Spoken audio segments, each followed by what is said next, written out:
Welcome to everyone in Coffee Talk. All right, Jeffrey, we got wires. We have wires. Are we prepared?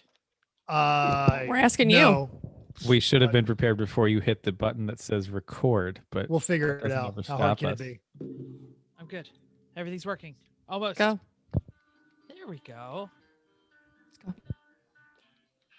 Hello, everyone, and welcome to Everyone Racers, a show designed for the world of low-dollar racing and oddball car culture. It doesn't matter what kind of Lemma-Champ or Lucky Track Dog League you run, SCCA or NASA, we don't discriminate, as long as you drive it hard and built it yourself.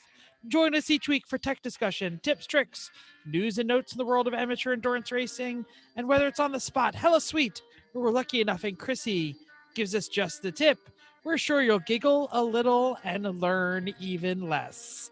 Everyone report to the paddock. This is Chris. This is Chrissy, I'm Jeff. And I'm mental. and we are Everyone Racers. Thank you for coming back to listening to a flagship two-seater Aston Martin episode of our podcast. It is episode 177. Yep. You don't get that? You get it? It's a cool car. If you're not driving one, then you should get your E1R bingo card out.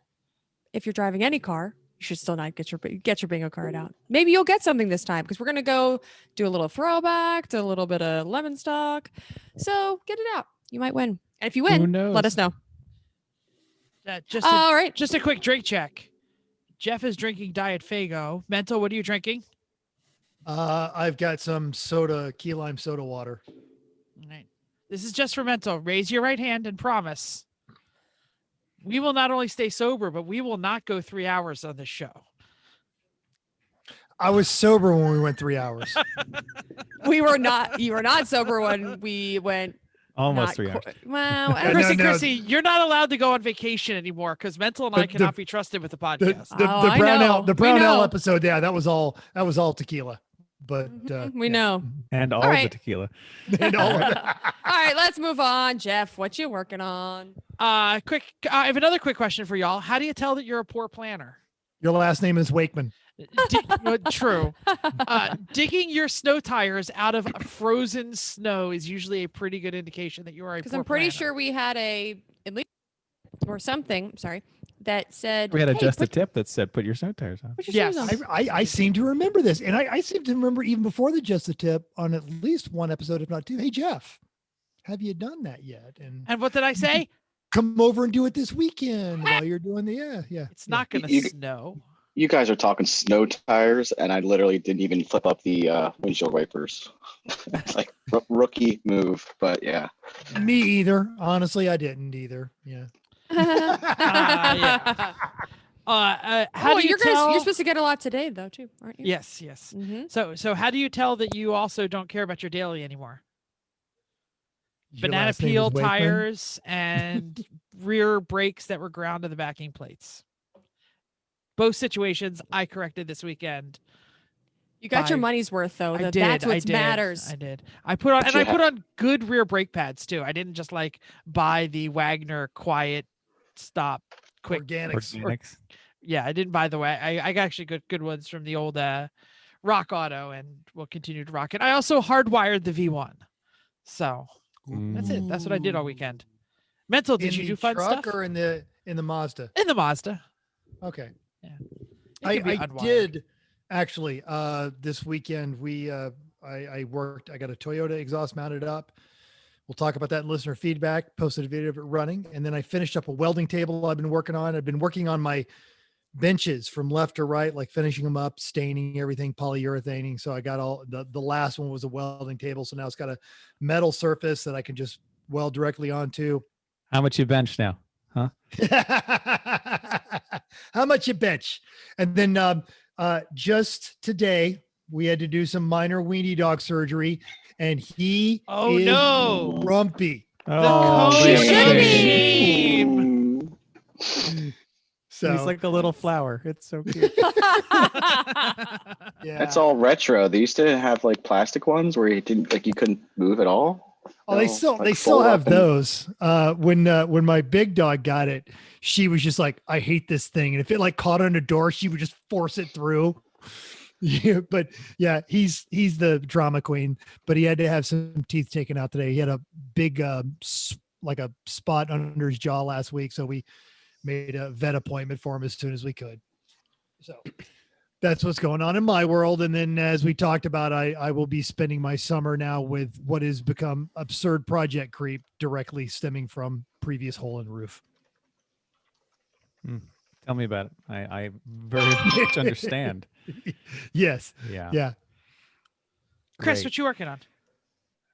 All kinds of Someone's going to stuff. work on the Z, you know. I'm So- going to edit together it's going to be like just a 10-minute thing of Chris over the last year going, well, somebody's got to work on the Z. Yeah. Cooling fan is in and wired. I touched up the decking that Jim put in. The interior is actually mostly back together now. Made a grommet for the main wires. That was quite difficult this evening, but got something done. Oil lines and filter are all in and installed. Power steering lines are all done. 2/3 of the broken studs on the oil pan have been replaced. Fuel injectors are in. Fuel rails installed. Fuel lines are done. Let's see what else. I replaced a faulty gauge sender. Returned that from Amazon. Got another one. I'm actually starting to run out of things I can do with the parts I have available. Yep. Because I can't test things until I have an ECU that works and some other things like that. There's going to be more problems, but I can't really start testing them until I get a little further. Bill's should have the ceramic done shortly. He asked me which color 2 days ago. So that Whatever color. That's what I said. Yeah. Ceramic color? Right. So if he's that far along, then that means he'll have that shortly, so I can put the exhaust on. Yeah. So bring some parts, Jeff. Yeah, I got a stack here. Great. So, And Jim bought the HP tuners apparently, so we're good there. Ooh. Yeah. Exciting. I look forward to slapping this car with penalty laps. This is going to be awesome. Mm-hmm. Please do. Yep. So many. Every Because lap you get. if we make back the penalty laps, we'll be ahead. that's right. Be You're gonna great. dominate. Yeah. Honestly, even though I know the intimacies of this build, and I think no one on this screen, including our guests, would disagree, I don't think I'd get any static putting you guys in Class B. Oh, I think you'd get heated. Well, B. not for the Not for the Not for the first one. Yeah. It doesn't matter because Doesn't our matter. expectations are on the floor. Right. If we get a couple laps and we don't oil on the track and we don't launch the motor, then we're ahead.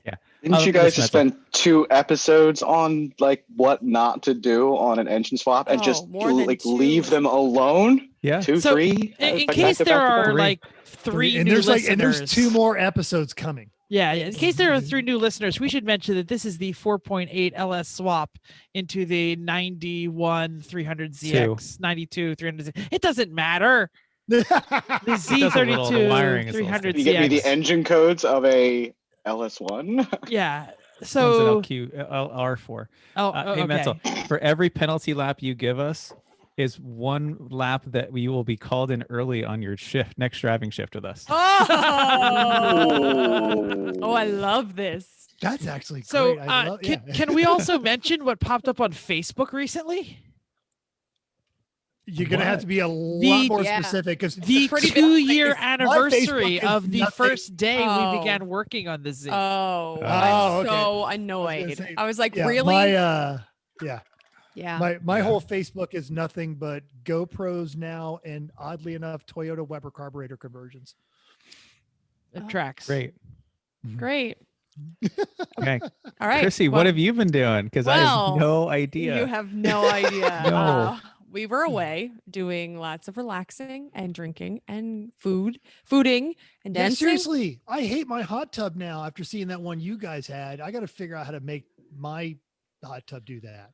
Or be up in the air Yeah. and in front of the ocean.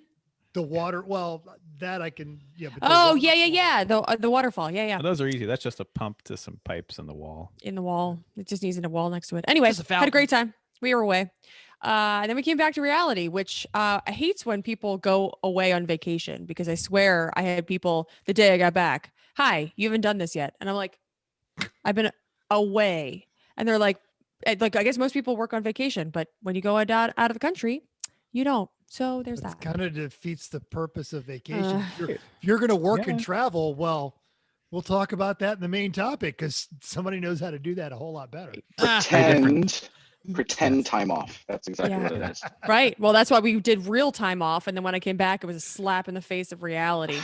Oh, it was awful. It was a completely alternate reality from when we were there. It's warm. It's secluded. There's very few people around. Everyone I meet is friendly and trying to give me a drink, and everything's wonderful. And then we come back. That's And called it's- vacation, by the way. This is extreme vacation. You don't do that Extreme when you go to vacation, yeah. Wildwood. You're like, no, this is Nobody like, vacations in Wildwood. What are You can from do it in a Pennsylvania? van in Alabama. You could do the same thing. I'm pretty sure Sure. I'm pretty sure I've been at CMP where it's warm. Most people were friendly and everybody kept trying to give me a drink.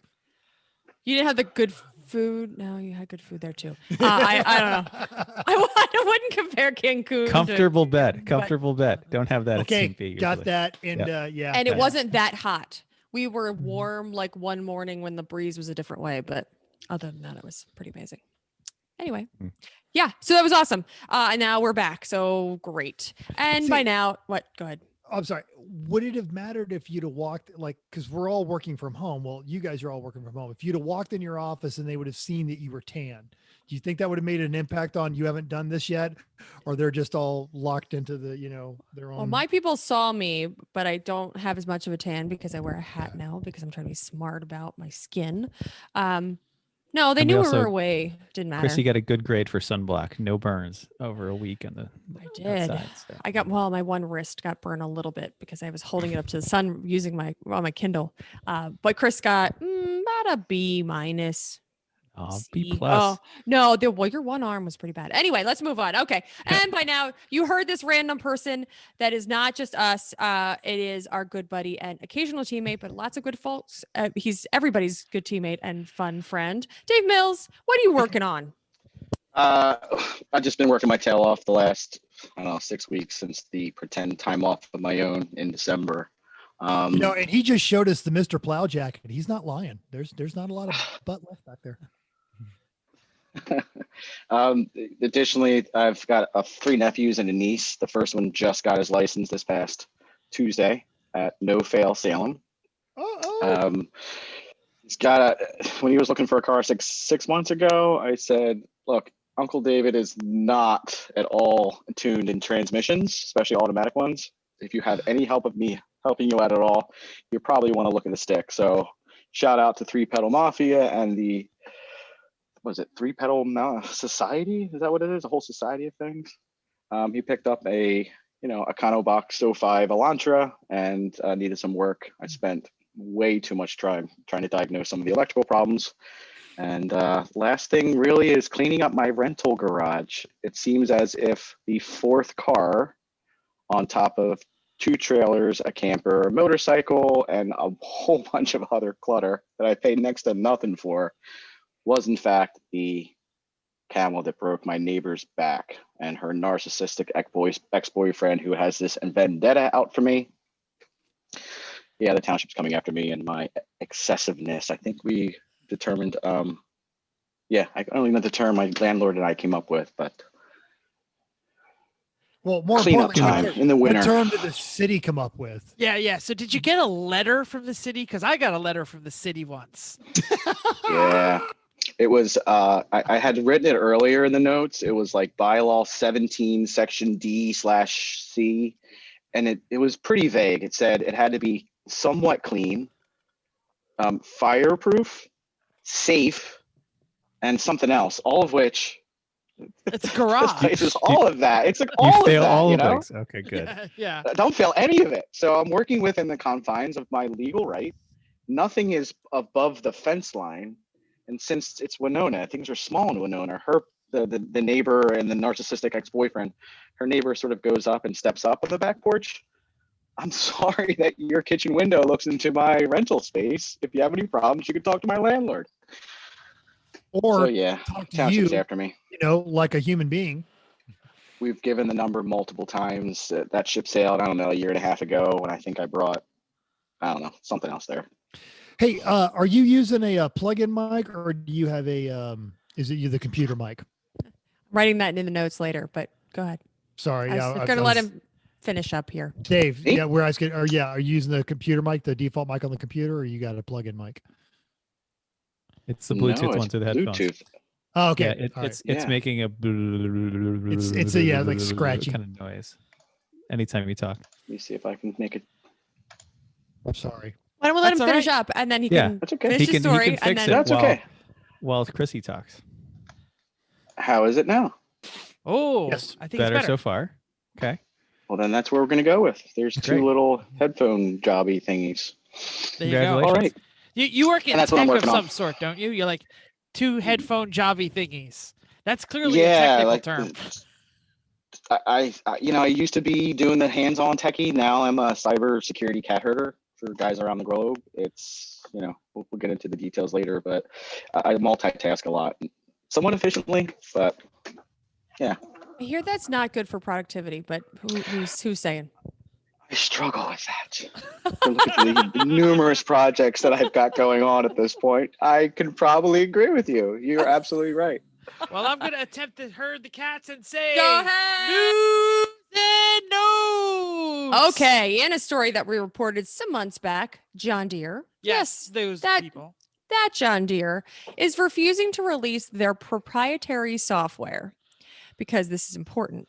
The end result is that farmers are now having to hack their own tractors. This is kind of amazing, actually. Steph Schrader posts at the Drive that farmers are now having to source pirated tractor firmware through a black market of paid invite-only forums. This is the only way to access electronic data link servers, diagnostic programs, and license key generators, speed limit modifiers, as well as allowing them to reverse engineer cables they need. Being as they would rather not to deal with this black market at all, they become the loudest voices in the fight for a formal right to repair act. This would guarantee the access to the tools and diagnostic systems so that they can fix their own stuff. At least 20 states, including farm-heavy Nebraska, have introduced right to repair legislation. Link in our show notes. Yeah, John Deere was like the first one to really go hard on this. So we're locking down everything. No one can touch it except our service people. Like here's a plug that's like a dodecahedron that only works one way, right? And I'm glad they're standing up to him because that's BS. Yeah. Yeah, I think You're- one of the. Oh, go ahead, Vento. I'll say it's 9:00. You're trying to get the harvest in. You ain't got time to put that thing on a trailer and make it a service appointment.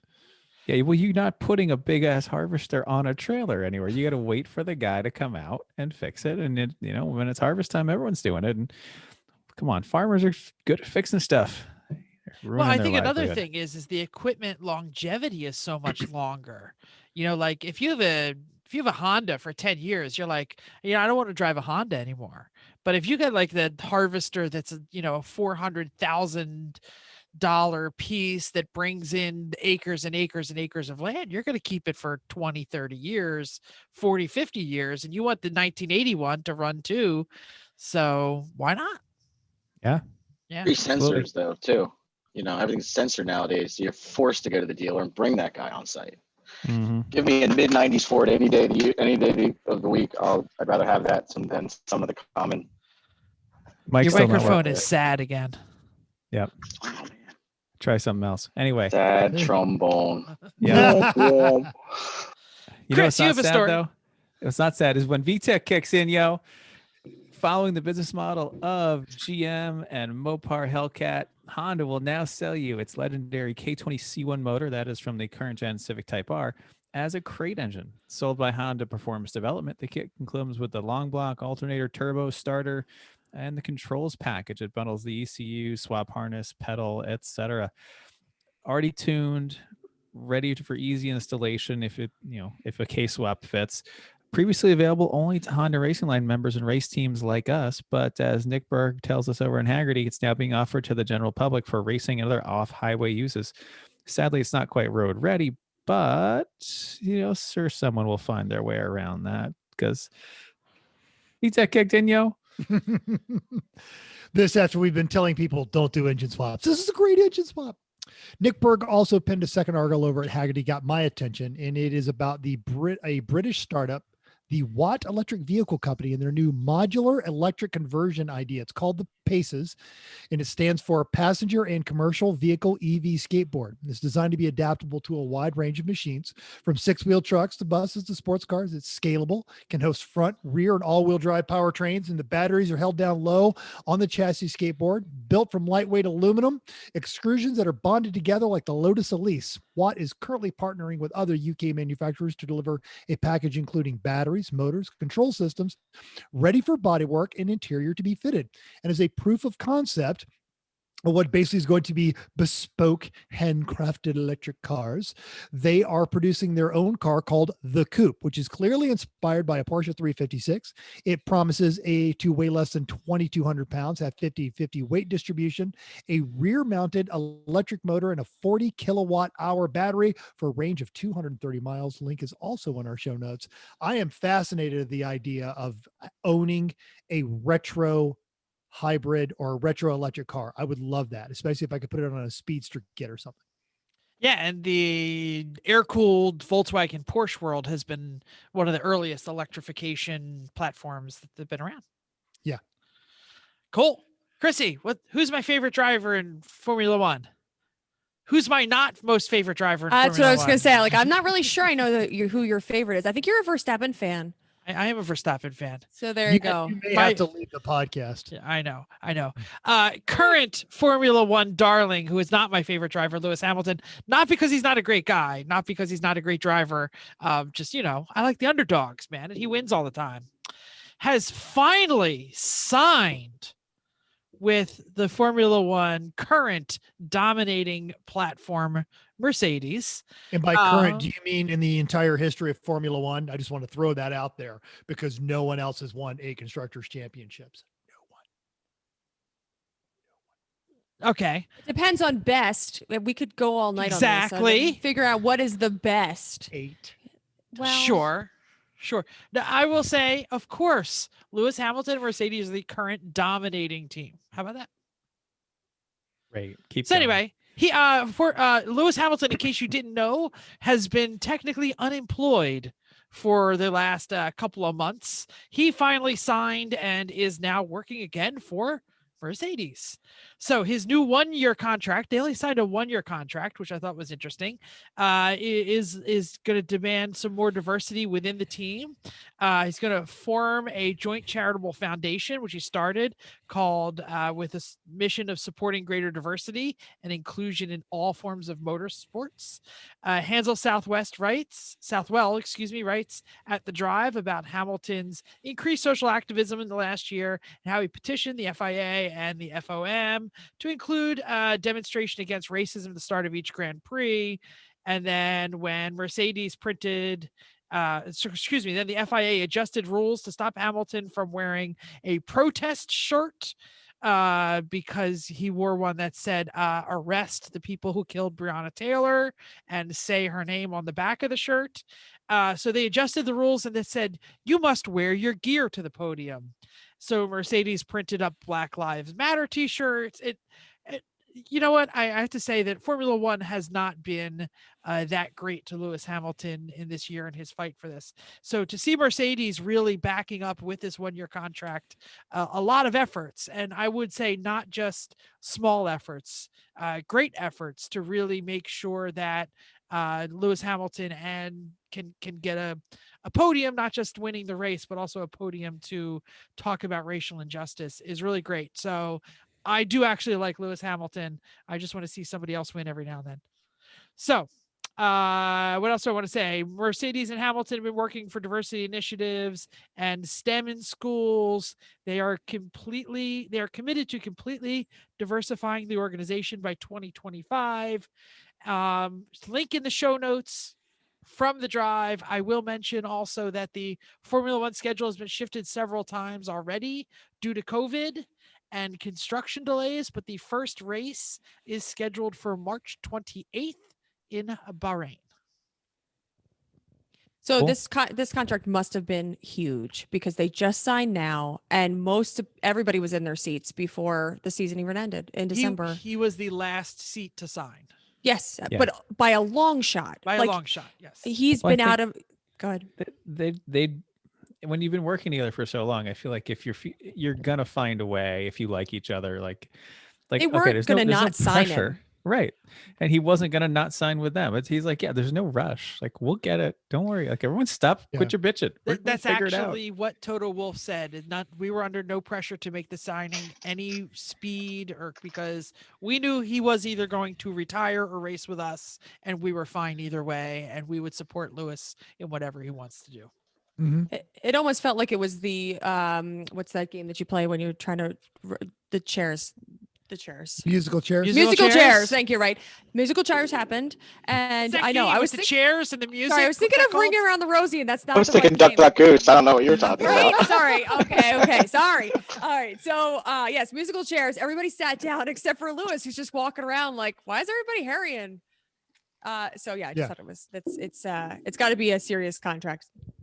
And he probably was so serious. They're like, just 1 year. We're not going to sign this long. Actually, what I also read in the same article, a different article that we linked, was that they were doing a 1-year contract because of the rule changes in 2021 and to make sure that Lewis was ready to commit to a long term. Oh, So good. he's still talking about potentially moving out of Formula One or to a different sport or to concentrate his efforts in something else. Just go sit down. To just do I'm nothing. just gonna drive every now and again. Do I'm nothing. really gonna do this. Yeah. Yeah. Recent racing results. Do we have any upcoming races? No. Recent results. March. No. March. Recent results, we do have some. Yes. Champ Car was at Road Atlanta this past weekend. The weather was snowy and crappy yet again. I saw all the footage of all the people snowing, and I'm not. It was not Schwein. What's the Schweinfurt thing that you always talk about? Schadenfreude? Schadenfreude. Schadenfreude? Yeah. It was not that. I was just like, fucking Road Atlanta, man. God. I'm never going back to Road Atlanta in December. Like this could always happens in the winter at Road Atlanta. Well, this was January and it wasn't helpful. It's the same. Yeah. Thanks to Cameron Lopez. He sent us a great photo of the snow at Road Atlanta. I don't know if you can see that in the show notes, everybody. Is that the new tower or the old tower? New one.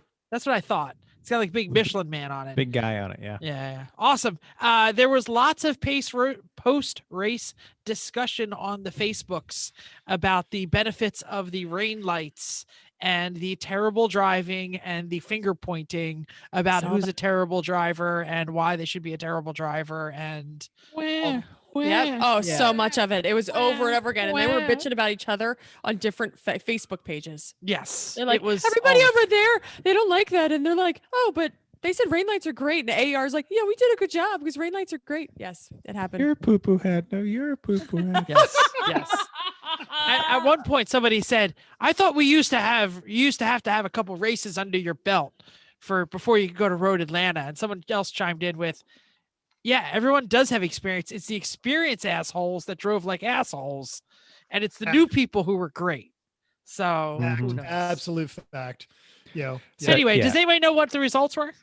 It was a 14-hour enduro, 98 cars, which is a fair turnout there. That's a good turnout. Yeah. First was Cone Crushers in a 944, 4 laps over, R-Bank Racing in a CRX. So you can tell that power was not really the problem at this race. No. If that's what's doing well. But when you can only put so much power down. Lap back was a Mini Cooper that won Class B. And one of the drivers on that team, he rented a kid named Lester Epps, and I met Lester 6 years ago. He showed up. He was a track junkie, and he showed up at an extreme experience event, and I right seated for him. And I just remember, like, second lap, I'm like, all right, dude, you got this. You're doing fine. And he gets out of the car and he goes, hey man, how do I get your job? And, the old joke about, well, you waste a bunch of money racing, da-da-da-da-da. The next year, he was instructing with extreme experience at the Autobahn course. I've seen him at Grid Life half a dozen times. You can follow him on Instagram at Super7King and also on his Facebook. This guy, because he's young and he's in his 20s, he can do this, but he posts videos of himself parking the truck and trailer in his work parking lot with the $800 Honda that he's got. He's on his fourth engine. Just driving back after driving all day Sunday, then driving all night to get to work and walking into work, having not slept yet, because that's Oh, just the kind brutal. of dedicated hustle he has. And I was really excited that he got the seat in the John Player Special. He is now also a pit guy with Revolution 3 Racing and shiftup.com. So he's been working with Shea Holbrook and all that whole team, doing their pit side support for a half a dozen different races. The guy is, I'm glad he's young and doing it, but it's just cool to see somebody young and doing it. And he's still got the talent. It was awesome. All right. The 1968 Dart we talked about, their 60th, still managed 88 laps. Good for them. Hongers, they brought Grumpy Butt. They were supposed to retire that, but I guess not, because they probably didn't have something else done. Finished 16th because they're good. And that was a fast lap of the race. 2 seconds faster than the quickest EC car. And Flying Moose Racing, the amateur team of that seat stealing fool Randy, ran exception class because Randy's a nice guy, but he's still a dirty seat stealer. They finished 8th out of 16 with 118 laps. There were right. 16 cars in the exception class. Well, there's 98 overall. Like, we'd be an exception with everything we have. I guess. Yeah. I They're not guess. anything good in exception. Doesn't always have to be good in exception. In That's Some true. people like, look, I just don't want to do the points, man. It's just too Yeah. much work. yeah, Yeah. yeah.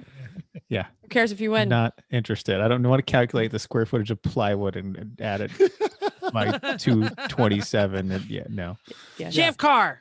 Cut that out. Your silly rule Yep. book. That's what their racers like. So It's fine. cool. And It's and, fine. and they've provided an avenue for people who don't want to play that game to still get on track. Good on them. That's true. Same thing with Lucky Dog. Hey, you don't want to run our spec tire? Come on out. You're just going to be in the Super Dogs. That's true. All right, mental. You're the. Listen up! Thank you. I'm trying, and I keep getting interrupted because This that's is why what we go happens. 3 hours when you're not here. Keep us Oh moving, my Chrissy. God. Listener feedback. Okay, last week Chris and I stupidly presumed Mental and Jeff could handle the show. We didn't actually think that. We just had to leave you guys and just didn't want to cancel. Not only was it late getting posted, but it went 3 hours. So I was happy to see our guests Dave and Ian from the Apex Jason podcast post comment on our YouTube. We had a fantastic time on the show. Thank you so much for hosting us and listening to us blather on and on about our unreliable cars, defend Dave's LS460, and finally recall pink paint induced ignition issues during a Lemons race. Lemons. Lemons. Okay. Thank you. We love you. So we are going to take the time now to share our feedback because we listened to all 3 hours. I'm Listener sorry. feedback Long, time. long flight. No. No, Oh, it's feedback. Yay. Go ahead. Chrissy, you want to start us off? No, you can start. All right. I think you guys need to treat the show like an improv class or an improv troupe. Just say yes and roll with things. You bickered about BS stuff. Like, no. That we You didn't had to get care your about. Point. You had to get right. You had Nobody to get your cared point about. a We certain way. didn't care. Like, because you had to say this, you had to get this line, and you had to say something. You just need to go with like an improv troupe and say just yes, whatever happens, yes, roll with it. It's probably not going to make the show any worse. In fact, it can only make it better than the bickering back and forth that's happening sometimes. So just say yes and keep rolling. And if you don't get to say your catchy line that you just thought of and you're so impressed with yourself about, oh well, there'll be another one. I wrote those lines like 48 hours out. I wanted Okay. to say them. Okay, got it. Yes. Yes. Thank you. Good. Let's practice this. Also, podcasters, people that only listen on podcasts and do not see all of the fun, beautiful 4 other faces that I'm looking at and all the things that you guys are doing and the funny faces you make.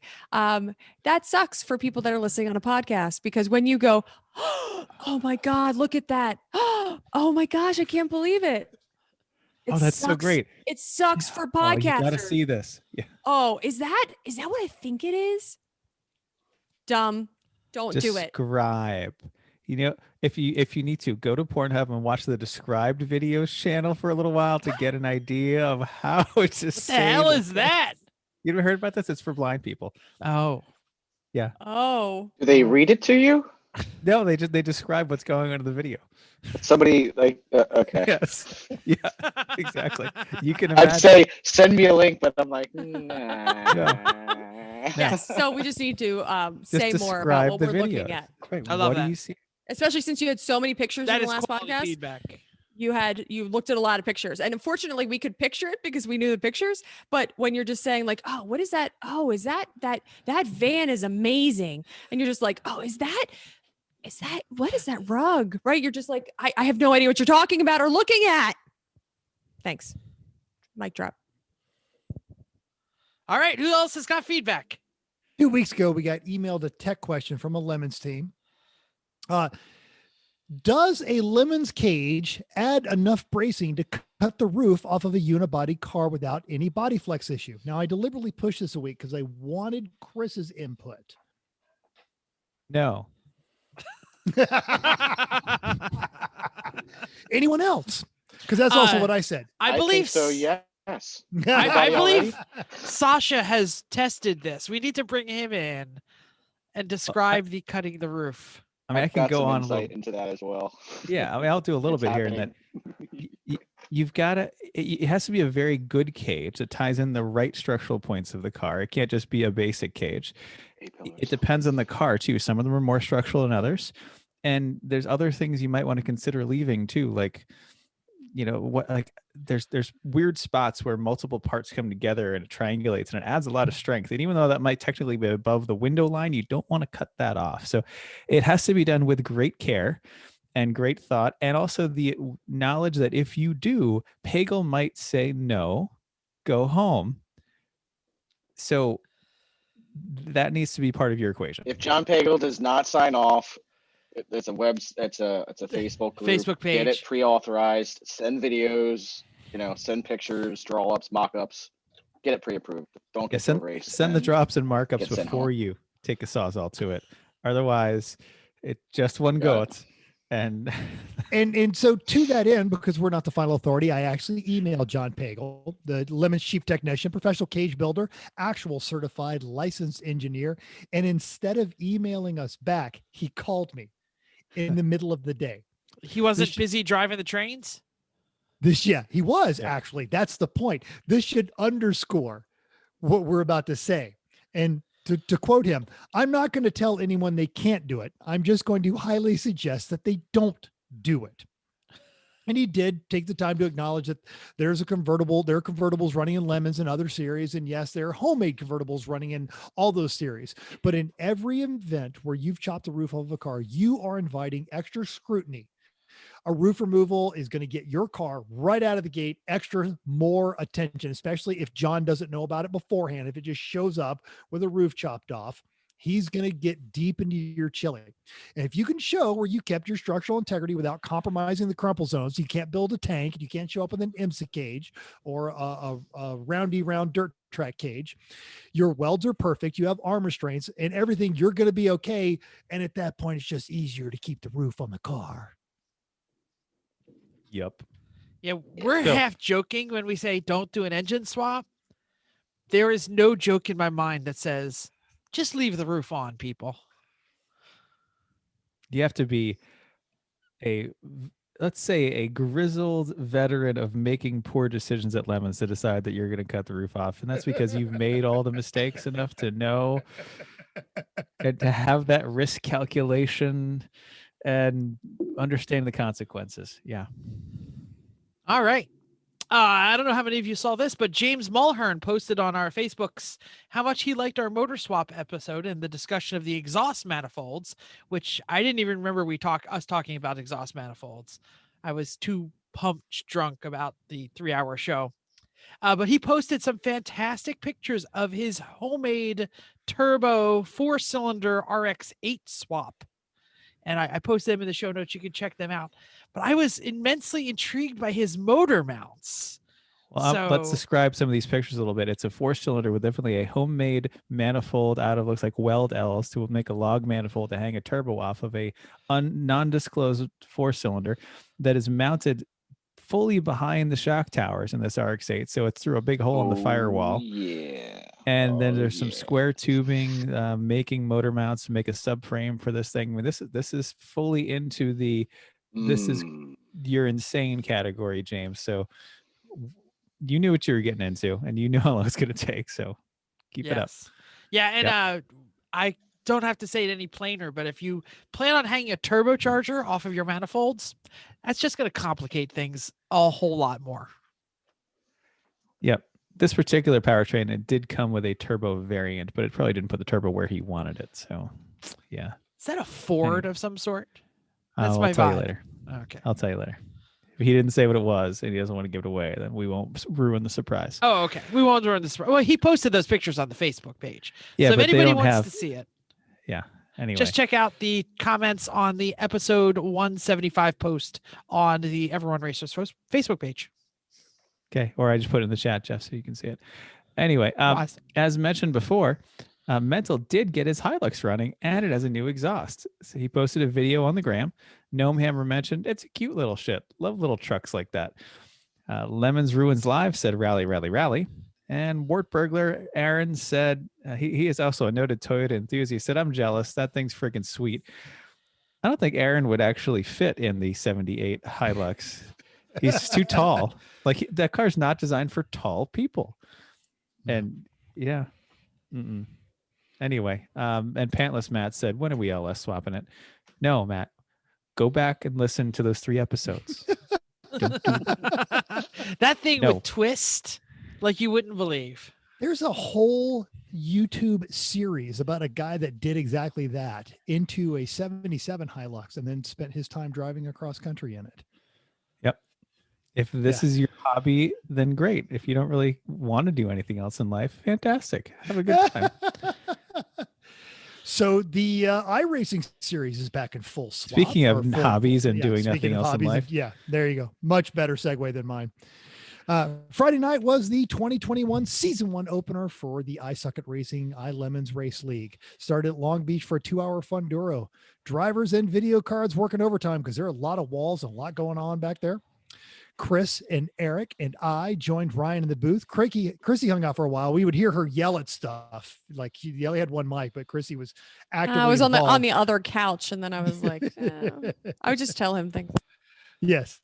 We had 2 separate liveries that referenced Bish RVs, neither of which were from Randy Bish. We had a brilliant fresh P-ness livery. That was great. Showed up Monday night as well. Jewish Space Lasers, an actual French racer joining us like at 2 a.m. their time, and clearly got it because he had baguettes and French stuff all over his car. New Urban Dictionary reference called the Rusty Mustang. It's real. Don't look it up while you're at work. We renamed 2 turns, which we also can't talk about if you're going to listen to this at work. And Bob, the physics programmer, had a very long meeting on Monday after the Yeet Fest. We even had a semi-serious racer, Matt Polasek, who crossed the line first, but the winner was Eric Hesser, who lost by 69 laps. Nice. And what? Do something? No. No, go ahead. Okay. You're up.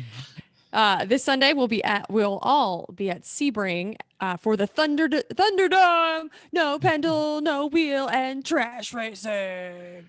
It's Valentine's Day. We won't guilt shame anybody for not showing, and it's still Rona season, so it's perfectly acceptable to come to iRace Lemons or join us as we come in the booth. Monday is a holiday anyway, so we're funnier when you're drinking. Awesome. I have off that day. Maybe I will get there on that thing. I have off Monday, I should say. Yeah, right. Well, I couldn't get off Friday. It was WandaVision. E1R race. In case you haven't noticed, we race every Monday. So in preparation for the Sunday, we ran at Sebring. The first event was in the free car, Skippies. Just about everybody took the Skippies. We had a couple people in Mustangs. And other things. I was in the Skippy. That was fun. As was I. Then we did the classics at night.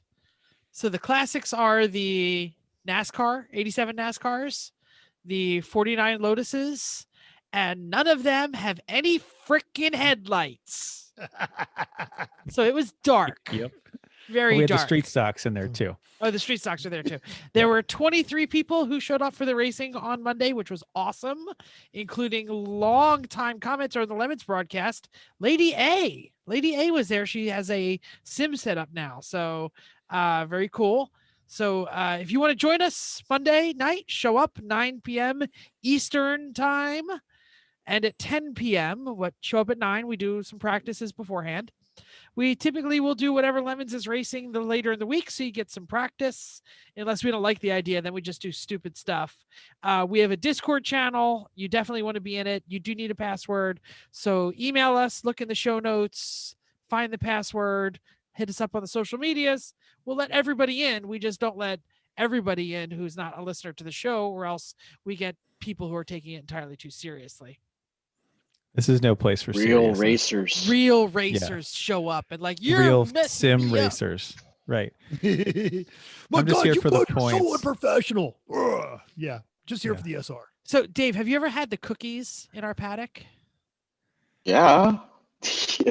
So Chrissy's mom's cookies. that's right, Chrissy's Check the mom's box. I was going to offer if you wanted to say hi to Chrissy's mom and thank her for the cookies. Chrissy's mom, good day to you. What a lovely daughter you have.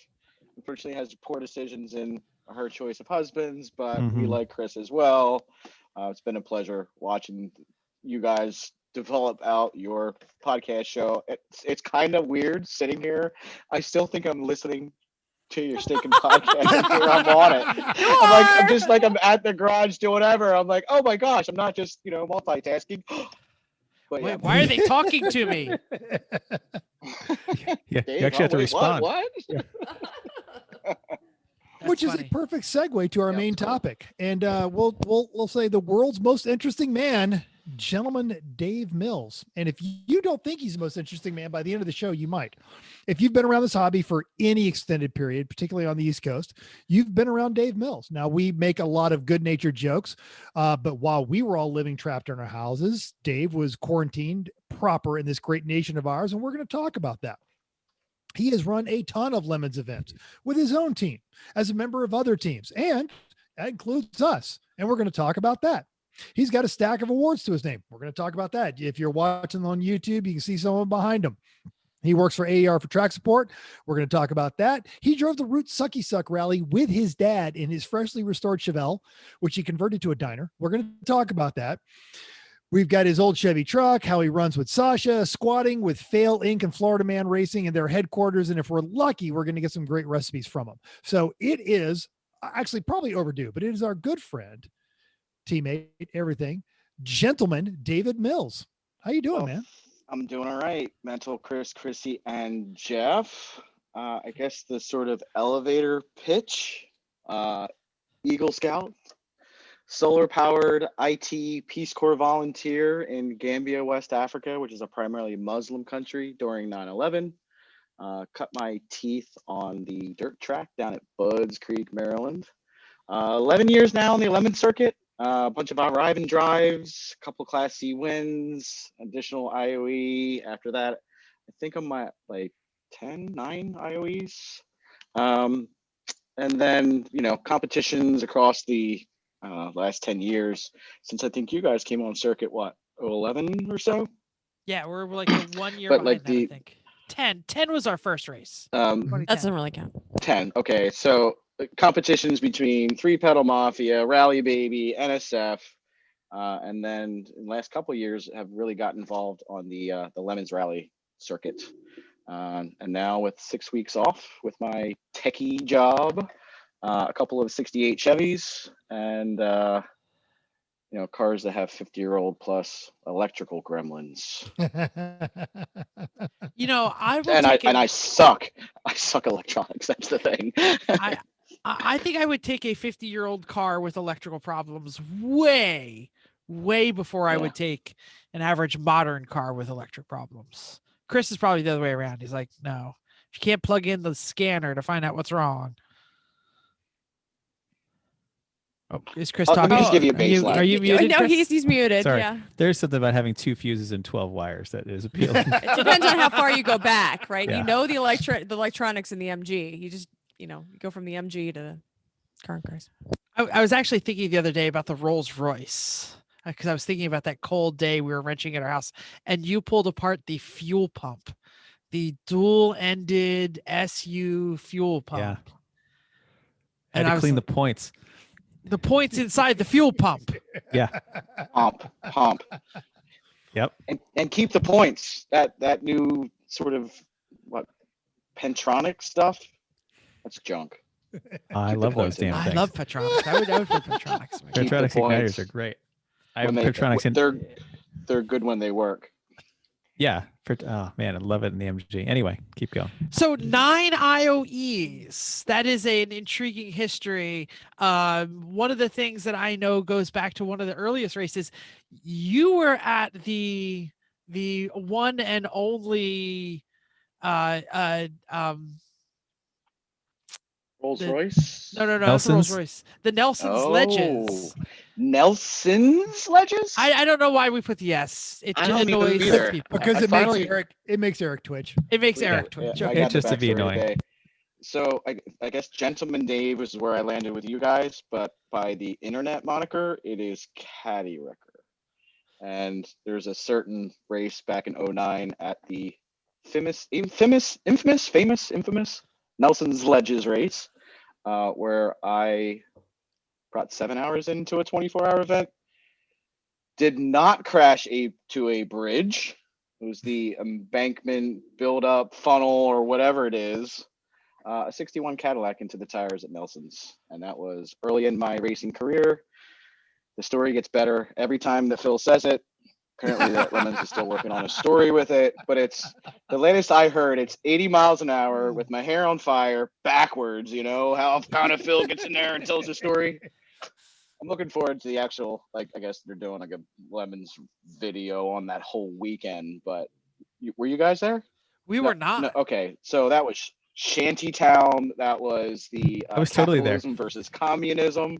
We picked up the Wartburg that weekend. Oh, I thought that was Mid Ohio That's that you right. picked up No. the Wartburg. Well, no, That's Jim where it and I was. went and we got the Wartburg running and Yep. drove it around the paddock and picked it up. So we got to see Shantytown. We got to see, Dave Morrow spending the entire weekend swapping the engine in his van. We got to see the wrecked Yep. caddy. All of it. The pit A toilets, lot of this the drug bridge, you name it. iconic race. That just head to toe mud. 7 hours in, I wrecked the car. 90 minutes back on track. Like 4 hours later, the head gasket went, and we did, mud, nasty, 8, 9, 10 hours over the course of the night to get the caddy back on the track, only to, stumble over a couple laps and take the checkered. But yeah, awesome race. But the secret that you're letting out here is that Phil might not be 100% accurate on all of his stories.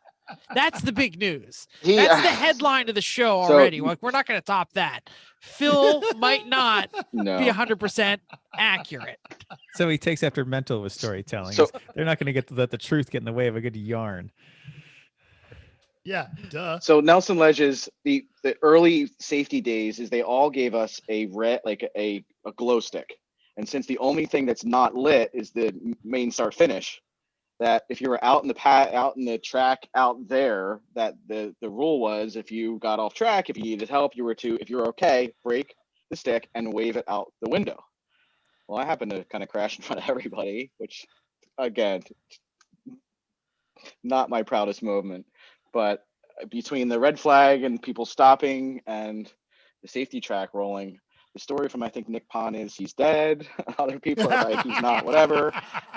Literally, that 61 Detroit metal got pulled out of the tires. It turned right over, and I'll tell you, I drove it right back into the pits. It was, yeah. It was So a the little car bit wasn't changed even and whatnot, but incapacitated, and you did not, in fact, die.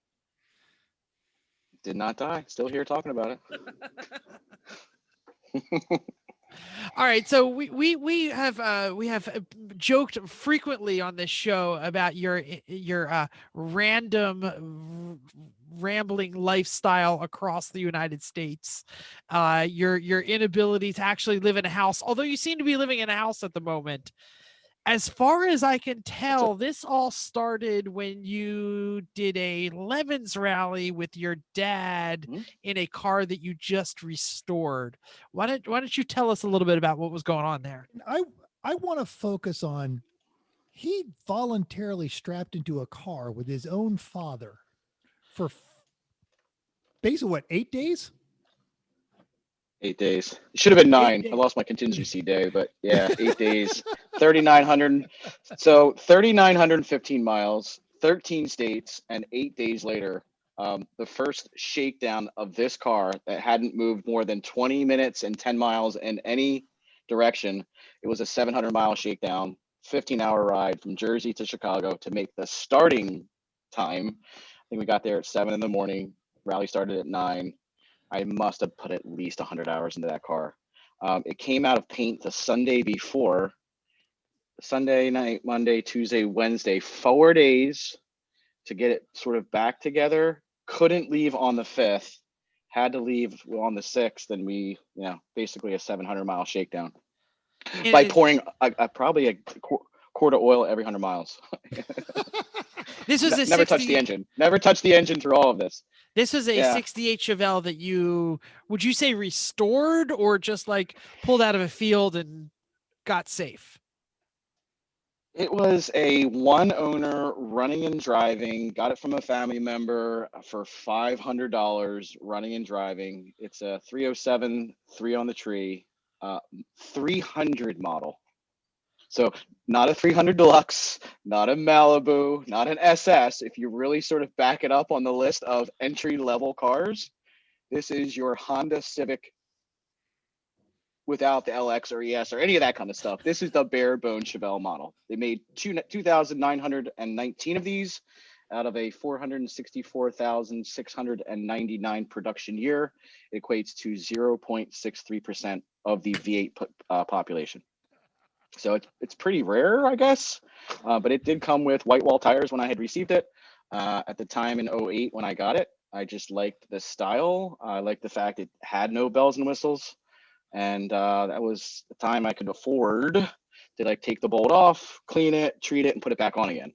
And so that was sort of carried with me over the sort of 8 years, 9 years, just chipping away. 1 year was a suspension, underneath was the rear. Learning by doing, just self-taught mechanic and self-taught, simple body work. But yeah, it's been my project, Gloria. It's Gloria. That's my Gloria. Still now 160,000 original miles, tired original miles. I was over in Delaware a couple weeks ago and just flogged the crap out of it, ripping through, 2 or 3 miles of an old stomping ground. And it just sort of makes weeks worth of work just melt. Kind of has that big V8 rumble, and you're like, nothing like a classic Chevy to something that you built, by yourself, not a lot of help. I caught that. I caught that video on your Insta story. It was impressive because it's a very long shift. And 160,000 miles. It's my last of 6 cars that actually work. The clutch is already slipping, and I was like, I don't care. I don't rub with a diaper. It's been Baja and Mojave Desert. It's been 4x4ing out in California. It got stuck out in Joshua Tree with I don't know how many hundreds of bucks to get it out. Two different tow companies.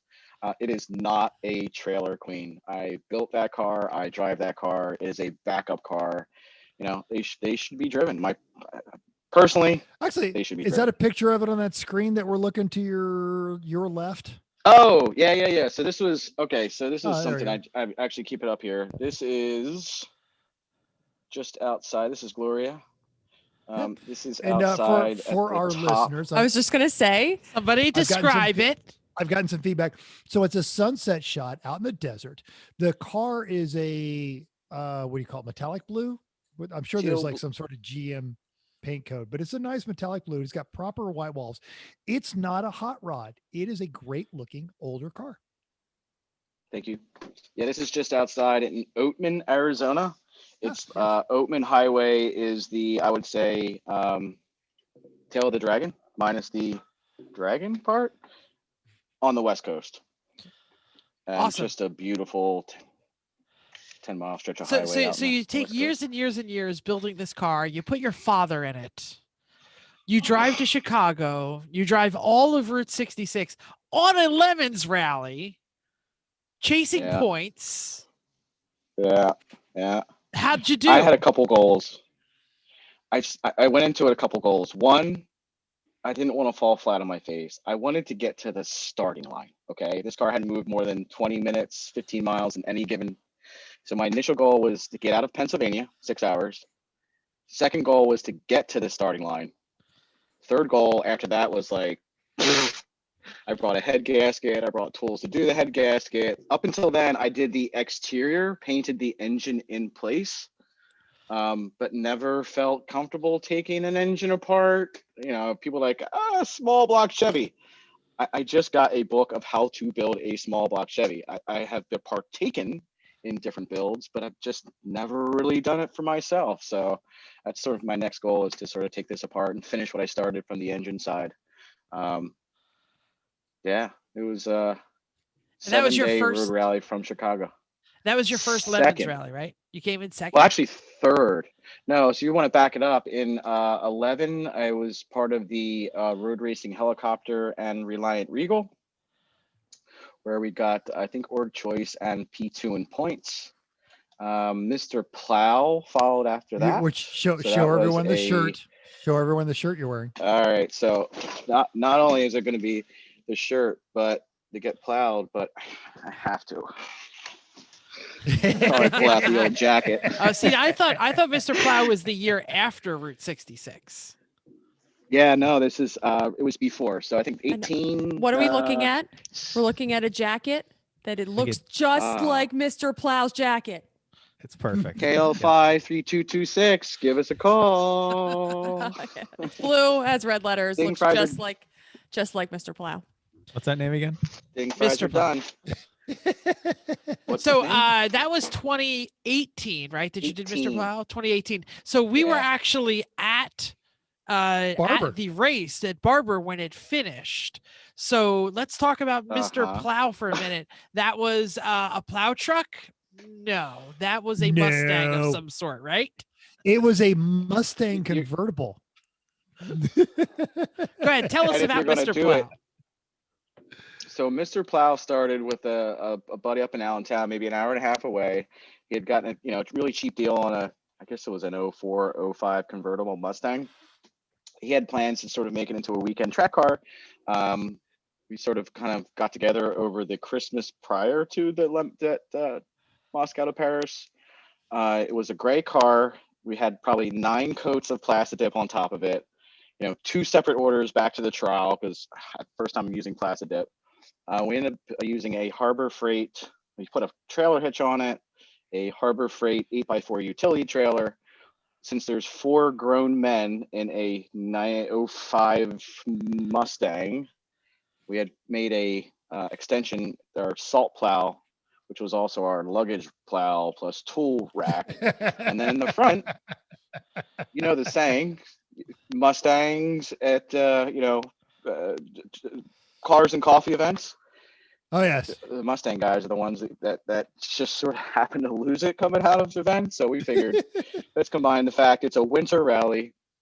Let's just put a plow in the front. Let's go get a bumper from the local junkyard, pull off the good conditional one, slap on a 3/4 ply, a great building material, by the way, 3/4 plywood, zip ties, and fiberglass. Very rigid, very easy to work with. It looked like a great plow, and it was like bright yellow, like it was the correct safety yellow. The box on the back, it was the trailer where you kept all your luggage, had like some sort of like salt sprayer on it. What was that? Birdseed. So with every salt spreader, you have to have an actual spreader portion. And since them good old boys down the south don't know what salt is, we had a Birdseed that was a hand cranked Dispenser, sort of yeah. lawn seeder Yep. dispenser with a DeWalt 12-volt drill into it, with a remote Bluetooth controlled relay that with a little click of the button we could dump out 5 gallons of birdseed out the back. Because you care about the Um, environment and you don't want cars to rust or birds to be hungry. Exactly. Right. We were feeding, I think, 2,200 miles of birds through 5 or 6 or 7 states that we went down. I mean, cool. overall, though, the theme was on point. It was on point. It was one of those. Cold. That So too. if folks don't know about the Lemons Rally, they typically will have a starting point system, which is for every generation or decade that you go back, you get more starting points. The agreement with Eric Root at the time was great theme. If you keep the top down the entire time, you get all the points. And there's like captured videos and us huddling in a car, like looking at weather reports. There's a couple This times is we did put it up. January in the state of Pennsylvania, by the way. Yes. And Polar Plunge in Ocean City. This is the year that the guys brought like a 60 some like Impala and did the engine swap in the the parking lot. It wasn't because it was an old car, but combination of theme, continuing to wear the theme, which is very much part of the whole Commitment concept. to the theme is The important. You do have to commitment, commit. for sure. And then the fact that it had a Mustang with 4 dudes and 20 below in the back with baklava. It literally took us an extra 5 to 10 minutes to get in and out of the car because the guys in the back, I felt really bad. I did, because I didn't come prepared as they did. But like sleeping bags, would actually have to get in the car or pull the sleeping bag out, stand up in the sleeping bag, and then sort of hop in the back of the car as the 2 grown men in the back that kind of cycled through would kind of, hey guys, you ready? Do you have any exposed skin? Yes or no? Like, all right, let's go. It was nuts. Absolutely nuts. Totally nuts. Absolutely nuts. And Yeah, that was the second. It takes rally, some yeah. digging, but if you go to Instagram Caddy Wrecker, and it's a few years ago, but you can see he's got video of these lunatics all doing this. Yeah, So, that was fun. We had a We'll good time. just do the same check we did about the original Caddy record. So how many people died? Did they all survive? None. Did it catch fire? Yeah, they all survived. No. Nope. Mm-mm. Success. We're good. Great success. Yeah, no, it was totally good. Yeah, absolutely. It was great. So all right. So I think I had So it that a was the little. second. That was your second round. Out of order. Yeah, I had it out of order because I thought Yes. you had. But it Go on, Mental. And- Mental's got his And finger. well, and also again, because I'm on the Instagram right now, burying the headline, full commitment. Dave cut his hair like Homer Simpson. yeah, that was part of the I plan. forgot. Hey, if you're gonna carry a theme all the way Wow. through. You have to carry the theme.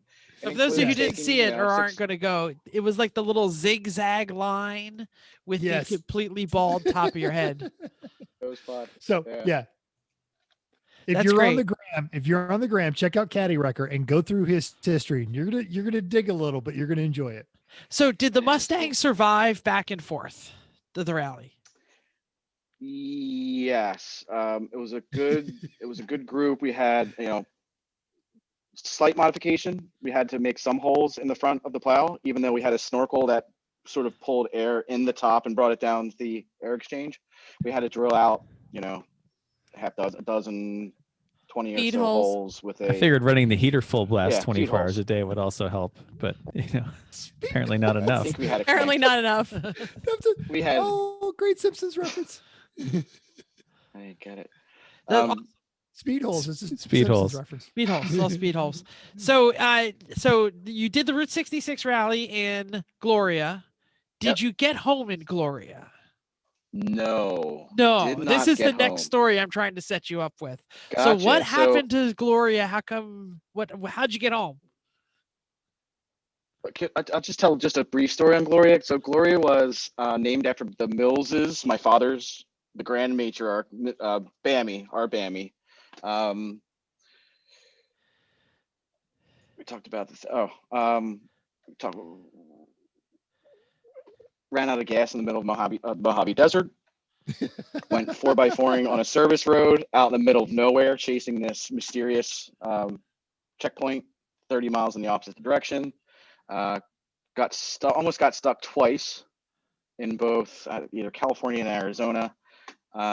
And Joshua Tree, after the whole rally was over, literally sunk the rear wheels up to the middle of the dog dishes and sort of giggled after the second guy was talking on the phone. He's like, wait, you're where? I said, I'm stuck in Wash. You know that area is washed out. I said, yeah, figured that out. Like, you need to send something bigger than the last guy because he couldn't even get to me. So had moved on to Phoenix, Arizona, where my uncle in Phoenix lives. And that's where Gloria met Chet. Now, Chet is also 1968. I fell in love with the year researching Gloria, but Chet is a 1968 C20 with a small block 350. Initially came with a 3-speed turbo hydromatic 350. 88 Camaro engine, sort of a mishmash, but really no history on the vehicle at all. I ended up picking that up for under $6,000. And a third of it was a nice, beefy set of rims on it. But you guys are from the Northeast, man. Nice, rust-free, great starting specimen. And I also, at the time, picked up too much for me, too much for the Chevelle in the truck, but a 2,700-pound tear weight, 14,000-pound capacity, 16-foot trailer from like a repo guy in Phoenix as well. That should be adequate Chet, to tow the Chevelle. it was a $3,500. Like, I thought it was a really good deal. The whole package, $10,000. And they also, the guy I got the truck from had a 68 Honda CT90. And he's like, man, just take this off my hands. I'm like, I don't really want to spend the money. He's like, $200. I said, sold. So kind of threw that in the back of the Chevelle or the truck. So I've got 3 things from 1968. There was a family emergency that I had to get home. Let's just say, 2,600 miles in 3 days and 8 hours solo. The first day was about 1,250 miles. Of which I had lost 1 out of 6 fan blades on the radiator, or the fan blade in El Paso, Texas, on the side of the highway under an overpass. The last thing that I put in my toolkit was a hacksaw. And here I am at 1:30 in the morning with cutting like 3 teeth at a time, hacking through 3 inches of aluminum, because I can't really get in there and I really don't want to take everything apart, and I didn't really kind of think about water. I did learn in the Mojave Desert to bring gas, so I had 10 gallons of gas on board. And while I have a full parts car like behind me, I learned about flex blades. Okay, don't put them on there. Flex fans are not a good idea, everybody. Lesson learned, right? So I went from 6 blades to 4 blades like that. And to come to find out, that's enough to sort of balance. And I got Close from enough. El Paso close enough until Charlotte, when the whole thing went. Took out a brand new Napa radiator. I just installed it 2 days prior. I'm on the side and I knew exactly what had happened. I hadn't been asleep in 2.5 days. Maybe an hour and a half nap, a shit in the side of the road somewhere between I-10 and I-20 split. I'm outside Charlotte going, I have a whole parts car behind. Still couldn't get the fan off. Needed a new radiator. So I pulled the parts car off, and that was my parts getter. Poor days in proprietary walks out. So I tried to go the Walmart thing with it, try to get parts and pieces. Ron Man was like, I told you so. You should have bought all these other pieces ahead of time, but I didn't. Also at 1:30, which is hour, and quarter mile from an exit, it went. Quickly pulled off the exit. It was a quarter mile away, drove down, opened the hood, saw what happened, confirmed what happened, closed the hood, and then made another right to a Days Inn that was right there. And I was like, it's 2:00 in the morning. I'm going to fix this. And this is how it's going to happen. So Walmart, parts car, 3-hour nap, waiting for the parts store to open up. I slept in the bench seat in the Chevelle, which is another good reason to have bench sheets in old cars. And by like 10:30, 11 in the morning, after all the cars that were staying the night, the Days Inn proprietor comes out and he looks at the whole rig and he sees the brown sludge on the ground that I left in his parking lot. And he goes, did you get a room here last night? I go, no, but you'll never believe what happened. And he's like, you got an hour to get this piece of shit out of here. And I was like, all right, I'll be gone in an hour. No big deal. And of course, it was the one Days Inn I've ever seen that has a one-way in.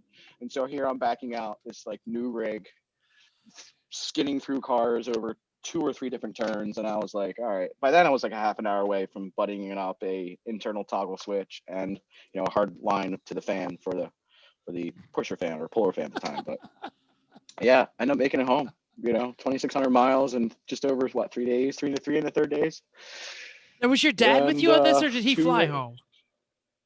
No. So the deal was, I would take my father all the way to California, drop him off at his sister's in Joshua Tree. I would continue on to Phoenix to work for a month or so, and then family emergency, had to get home. So I was in Phoenix like 5 or 6 weeks. Got During it. that So time, he I got wasn't. the He truck wasn't. and the trailer, and no, it's just me. He wasn't Yeah, also getting long thrown haul. out of the Days Inn parking lot with you. That's what I really wanted to know. No, yeah, no, definitely not at all.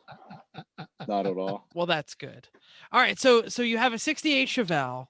You drive it west. Yep. You buy a 68 C20. If I'm correct, that is a 3/4 ton pickup truck of some sort. That is correct. All right. Correct. It's a Equivalent to the square 2,500 body. today. Okay. Yeah. Not a step side. It's a, help me out here, guys. Fleet side, Aisle long side side, or if I'm something. not mistaken. Fleet Side, side. Fleet side. Thank fleet you. side. Yes. Style. Fleet. Yeah. Yeah, and it's 8 not a foot square bed. body; it's before the square Oh, it's body. before, Yeah, the, before the square squares. body. Okay. Yeah. Got it. 8 foot. Got it. 8 foot in the third bed or something. It's pretty sizable. Pretty stout. So you drive Yeah. this all the way home to New Jersey, because you live not that far from me. And the first Yep. thing you think of is, I got to do that again. This Lemons race. Let's go get a Mustang and let's drive with the convertible top off. This is. I want to. Yeah, I think I Because took 19 how off. bad can it be at this point? So 19 for me was, 10 years I would go to the Woodbury, for 25 years I would go to the Woodbury car show. And ever since I got the Chevelle, I said, next year I'm going to be there. Next year I'm going to be there. 19 was the first year that it was available to go. And I bought both the truck and the trailer, the truck and the Chevelle, both named after my paternal grandparents, who literally 200 yards that way, like my father and his sisters grew up like within stone's throw. And like, that was my goal. So I did a bunch of car shows with the Chevelle, kind of seeing how lonely it is as a single male, like in his 40s, to have this classic hanging out with these old dudes, 20, 30 years older, also single and lonely, and going, this is sad. Is this how it's going to be? Like, seriously, it's cool. I enjoyed it, but I gotta find some other hobbies, It sort of kind of spun me into the, going full tilt on the lemon stuff, or the Lemons Rally stuff. All right. So what was your next Lemons Rally experience? Because then you took Chet on a rally, right? Yes. So this was all pulled together as they typically are. I had wanted to take the salt spreader box. I had made some upgrades over 2019 to sort of make that a tailgater. So it opened up. I had put in RV doors that came flipped open. I had put in a sort of second level or like a one level in there, to where I was planning on putting water and batteries in the front, and then a pull out range and grill out the back. The initial plan, which was never going to happen, but to kind of use that as like a mini RV in the back of the truck to go do, Moscow to Paris. And then I want to say a day or two after New Year's, a former neighbor of mine said, you interested in this sort of RV? A friend of mine's going to get rid of one. Would you kind of want to check it out? And I said, yeah, let's go check it out. So that's when I got the Rocinante. I got this white camper. And Slide in for your truck. A sliding camper. So it's a 2001 S&S campers, someplace in Montana. It's got a. I'm not gonna lie. Literally, no one cares. This is like no camper nerds on this show. Okay, it's an RV slide-in. It's a 32 square feet of any bell and any whistle that you want, whether it be AC, microwave, refrigerator, 3-burner gas range. It's got all the bells and the whistles. There are some people listening to the show who probably don't even know what a slide-in is. So let me just explain that. That's the thing that sits in the bed of the pickup truck, and kind of goes over the cab of the pickup truck, right? And it's a camper. It's got these. Mhm. It's An a RV camper that that sits in the lives. bed of a think- truck. Yeah, exactly. The idea is modular, whereas those with a fixed RV, you are forced to like set up shop, and if you want to leave someplace, you got to pack up all your stuff, go and come back. This has those sort of jack screws, the 4 of them, where you flip out the fronts, it goes with batteries, and then you drive out.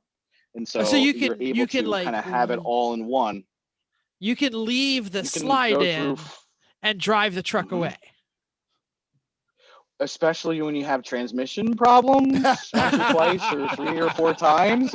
You can't be working on transmissions when your house is right there, you know? So So that's sort of on the start of, I don't want to cut but I remember when you showed up at the Moscow, the end of the Moscow rally at Barber. Barber, where Mhm. the traditional end of it is, and I was at that race. I think I was the only one that made it that year. And And we were all there. the year of the No, camper this is truck? the year he brought his truck. Oh, I'm sorry. No, not. I was thinking Mr. Plow. I apologize. Mr. Plow, yeah, Mr. Plow, we were all there. That was great. And I remember because you'd had some transmission issues, and you basically you looked at a mountain and said, "This one's going to kill it," and you were 100% right. And then they had to send like the heaviest of the heavy duty tow trucks to get you, but it was this bizarre inception kind of deal where a truck had a camper, and I remember sending you the video of Yo Dog. I heard you like the truck, so we put your truck on a truck so you could. But as they were unloading Chet from this Super Duty flatbed, the Super Duty flatbed's front wheels were lifting off the ground as the truck rolled onto it, and you found it's the same local shop. They sell trailers, and somebody they were storing a car for Corey Dickman a couple of years ago, but they're like, yeah, come on over, park it over here, we'll get it fixed. Squirtin' Coronas, Darren's teammate and friend. The Squirtin' Coronas, he has just a beautiful like 3500. I weighed myself after I got home. I'm not going to tell you the number, but it's heavy. Chet is a fatty McFatty. He has got to go on a diet. With the sort of modular pieces that I've done, some of the customization I've done, we can talk about that. But, I'm looking at doors now going, that's too heavy. That door's got, nope, no doors. You can't have any doors. If I need a door, it's going to be made out of aluminum. It did sleep 4 people with like the two singles in the back right corner. That whole 100 pounds of like cabinetry got yanked out and got replaced with aluminum and acrylic. It's been a fun transformation, and 2020 for me, the first half of the year was 4 transmissions and 5,000 miles. It was like a 1,250 miles of transmission on average. The first. I'm not an automatic trans guy. What can I say? It's the it's the that Lotus TD cable. approach. It's the Lotus approach to RVing, adding lightness. Yeah. So okay, so you're in Alabama, you live in New Jersey, you have a busted transmission, and you just say like, yep, screw it, I'll just like live here now and replace transmissions for the next like month and a half of your life. So this is like February 5th, 6th, 7th, 8th. I got towed in by Haggerty, towed out of Barber to Trailers by Dale Sale. I was there for like 3 weeks, including a quick trip home for a family member's birthday. And then the first of 3 Summit out of box 700 R4s. And I wanted a 4-speed. It was, screaming at 3,500 RPMs. I liked the sort of gearing on it with a 410 rear, but I wanted a 4-speed. And I know they make 4 speeds. I just wanted to get a big, beefy one, plug and play from Summit. And that was the second transmission. That was put in Moody, Alabama. And sort of squatted there for 2.5 weeks or so, 3 weeks. At that point, it was, better trans cooler, additional fans, and something that was still way out of my league to really understand how to sort of set this thing up. But, that one was good for about 600 miles.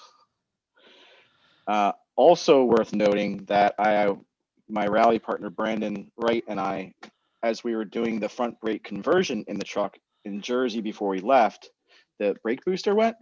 So the entire 2020 Moscow to Paris was done with no pneumatic brakes, Manual support, brakes. up and Nice. down. Manual brakes.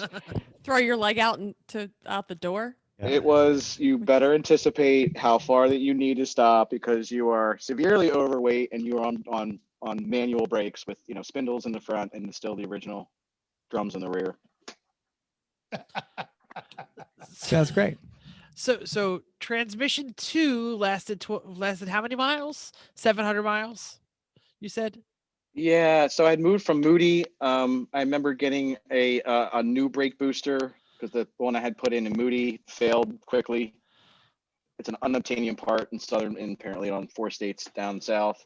So I'd had that one delivered to a Verizon store. I did a bit of Walmart, Wally Worlding along the way. And they're like, oh, we don't even take the liability. I said, I'm the big thing that's been sitting here for 2 days. I just spent money with you for a new Verizon phone. I'm delivering this thing here. I'm a customer of yours, damn it, So what liability am I? I can't leave. right, especially when I was hitting the brake, it literally sounded like I had air brakes. So the second one had brought the booster itself, and the diaphragm broke. And again, back to that unobtainium. Try to fix in the parking lot booster. Your greater liability leaving their parking lot with broken brakes and staying there for Correct. 2 days, right? Yeah. This was even stupid for me, and I was like, all right, let me fix this now. I want to say it was somewhere in Georgia. I still had goals to get to the Florida Panhandle. Like I was hell bent on finishing at least start of my trip, which initially started out to be a 6 to 8 week trip after the rally to do the whole shoehorn of Florida, excuse me. And Almost as bad. We're amphibious now. Same Okay. humidity, same amount of poisonous crap. That's right. Yeah. People Right. shooting at you. Just as much Warlords. revolution, Yeah. whatever.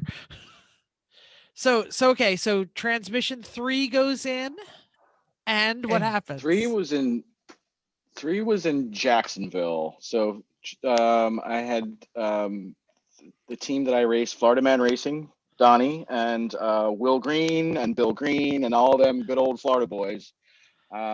6 weeks into this entire adventure, COVID hit. And so Yeah. And you are Jacksonville thousands and of miles COVID, from home. 1,000 miles away, and Yeah. already limping along, just kind of rolling with it. There was a lot of unknowns. At the time, I was looking at sort of the numbers that were coming in and the infections, and I was going, Jersey's locked down just locked down. I said, why would I want to come back to the hotspot? So between problems with the transmissions March in Jersey. and it's March in Jersey, that was kind of my goal. I didn't plan to come back until the springtime, and sort of leapfrogged COVID numbers and just sort of started to point myself back up north. So I was in Jacksonville for 2 months, still working remote, hotspot, MiFi, cell phone. And I think we did Lemons, Amelia Island, Concord. Concord to Laval, The whole rig. yes. It was sort of like showed up in that, I was like, oh man, it's my backyard. It's 30 miles away. It'd be a really good test day to go check out this new transmission. I don't think I put the dipstick in or something. It was pouring out trans fluid. Like it was a really tough learning experience about a 700 R4 and what does and does not work for the capacity and the sheer volume that I was carrying on his back. Now, I don't know a whole lot about automatic transmissions, but I do know that fluid is kind of important. Yeah.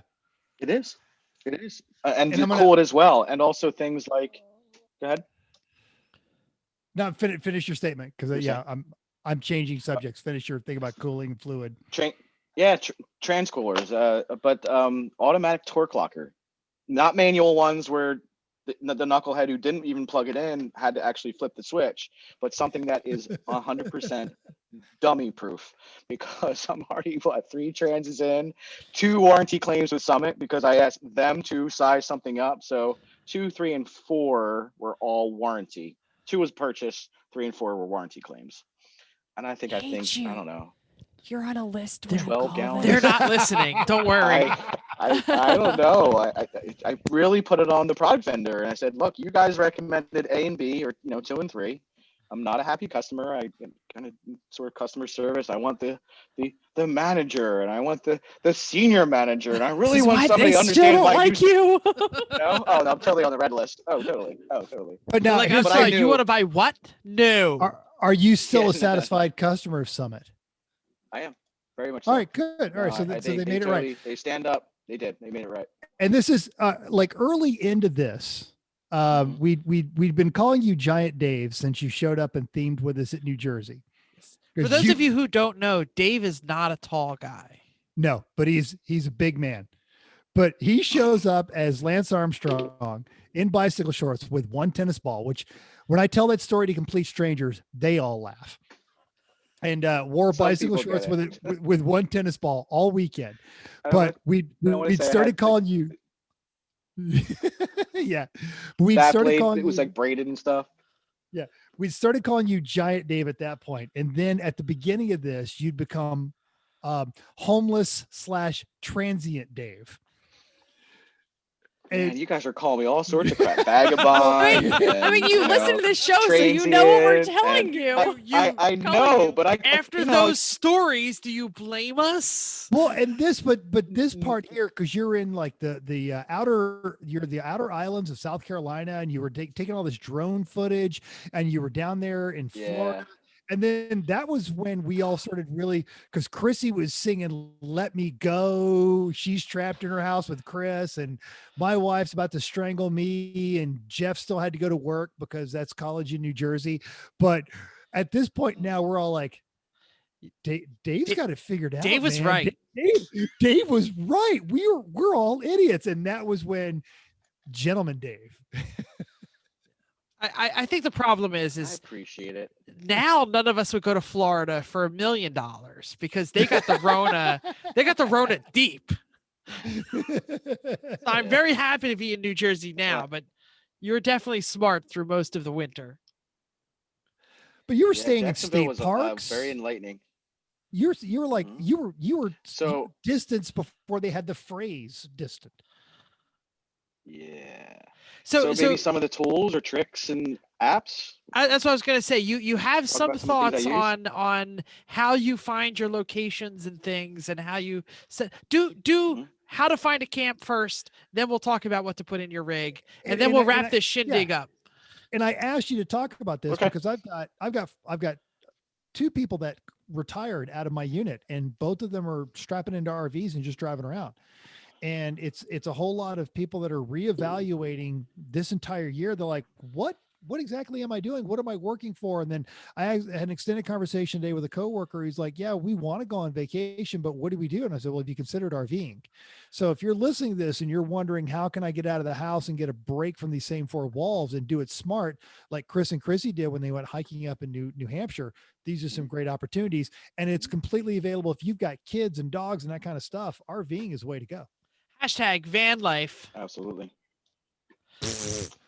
No Also both. Instagram Vagabond. influencer. It's like a floating RV. It's more expensive. Yes. Just watch the weight, you know. Yeah. Sorry, Dave. So tell us some of the tricks of the trade. So I carry redundant. Initially, it was Georgia. I got my Verizon phone. I also wanted a redundant Wi-Fi. I recommend at least 2 separate carriers. You've got your primary cell phone, a lot of you can do a mobile hotspot, and then some other carrier that would help you give just network redundancy as well. I'll use a couple apps. There is a Hip Camp. It's like a website and an app. It's like Airbnb for RVs or campsites. That's how I found the 6-week spot next to the marshland at a beautiful 10-acre property. Kind of did a handshake deal after a couple days. Free Roam, FREEROAM. It is a app that you can, once you have a target location, you can literally overlay the cell towers to that target location. So you can have some general idea of the strength of your signal before you even get there. And then recreation.gov. I have a compass app that's there. Pilot, Flying J, you got to get them points, you know. And freecamping.net. That sort of rounds out my on the road travel apps. Let's see. Good tips. So let's talk about the Yeah, rig such a itself. You have Wi-Fi. done a ton of modification, especially in the ability to cook in your slide in. Give Yeah. us just a quick rundown of some of the things that you've done for your little camper thing there. All right, so it all started coffee pot on Route 66. That morphed in my father's idea, hot plate. Before you know it, we're taking my crock pot and making crock pot trunk meat chili. So that sort Gotta of have trunk started the meat. whole mobile food thing. Gotta have trunk meat. The truck has a 30-inch smoker hanging off the back, electric smoker. 2,000 watt Predator, 1,600 watt peak generator to sort of power that. Anything that either heats up or cools down is not really good for solar. So I still do carry the generator, not only as backup, because I hadn't really shaken down the whole expansion of lithium batteries and sort of moving into that really fully off grid. Oven, range, smoker. How long to smoke a salmon? About 220 miles between Excellent. fuel stops, fill ups. Your I truck's sort of on came home and fire. it was like Lunch. Don't worry nope, about not it. at all. Yeah. That's And that's sort of so solar. You said you have panels. Tell me about your panels. I had picked up a Fazios used one, 230 watts, sort of slapped that on the top middle. Love Fazios. It doesn't have the capacity. It just, it's got some efficiency, probably a lot of efficiency loss. I also picked up, because I'm trying to lose some weight here, but I still need these things, lightweight flex solar panels. And so I built a side awning slash, I can use it for my Fook, my fun utility cart, which is in process of being built, and also be able to tilt out and have a awning using that solar panels as well. So it's sort of multi-purpose, multi-function. I'm up to 630 watts inbound. Is that a lot? I'm not an engineer. It seems like a lot. More than your average. It all comes down to roof space. If you don't have any roof space, consider hanging them off the side and then maybe using an awning, convert it dual purpose for a awning slash. Oh, okay. So you kind of filled the roof and you needed to get more like cubic feet. So you built kind of like an awning. Okay, now I'm getting the picture now. Sure. Okay. And as long as you're facing west, because the sun rises in the south, you're facing west and it's on the south side of those panels, they will in fact, you can perfect zenith, perfect perpendicularity. You don't have to worry about those roof mounted ones that are just flat all the time. There's ways to do it. It's sort of been fun making the mechanisms and support all of that. Nice, awesome. So how much electricity can you like store? Because what are you running, like huge stacks of batteries? Are you like running drill batteries? You running deep cycle? What do you got? Mm-hmm. So I went with lithium iron phosphate, which is one of the newer technologies. It is sensitive to temperature in terms of its charge and discharge rates. I picked up a Renogy 100 amp hour, 12 volt battery prior to this trip. They're pricey. Retail, I think they're like, $800. In following the Electrica guy who does the Lemons Rally in electric car, The Jet Roger Electrica. McDaniels. Yeah. And then the Gen, yeah. She's sort of my back. He's been sort of guiding me on the Alibaba type of purchase. I picked up prior to December about 6 times that. So I'm up to 8,800 watt hours of juice, which is enough to run a microwave for like 10 hours straight or some crazy capacity. I just sick power. My goal is to like not just be off grid, but not have to rely. I want to get rid of the generator because Chet's on a diet. He requires the generator requires carry extra gas as well, and so I kind of want to eliminate both of those from the rig. But the only way I can do it is to make sure that I have the capacity for the rainy days and have enough on reserve capacity in addition to have enough coming in to at least do the minimal from a cell phone, MiFi, and wireless access point type of get up. Wow. I think I'm ready to wrap it up, but I want to open it up to the hosts to see if they have any questions before I deliver the grand question. I'm good. All right, This here has comes been the great. grand question, Dave. Are you ready? Are you excited? Any chance you're going to return to normal life? And what is the new normal for the gentleman giant Dave? At this point, I get seasonally depressed. Maybe the plan is to sort of do this transient snowbird type of thing for a little while. I I'm highly sort of recommend focusing on my Nevada. career. I Nevada? highly recommend it. Yes, absolutely. It's dusty. Right now, the focus is family. 2021, I'm looking for a piece of property to sort of collapse the condo and the garage. So that's sort of my focus this year. I'm also doing and joined American Endurance Racing. We to didn't even support get into their, that yet. Staff. Yeah, it's cool. But the AR is doing an in-car flagging system. Yeah, I gotcha.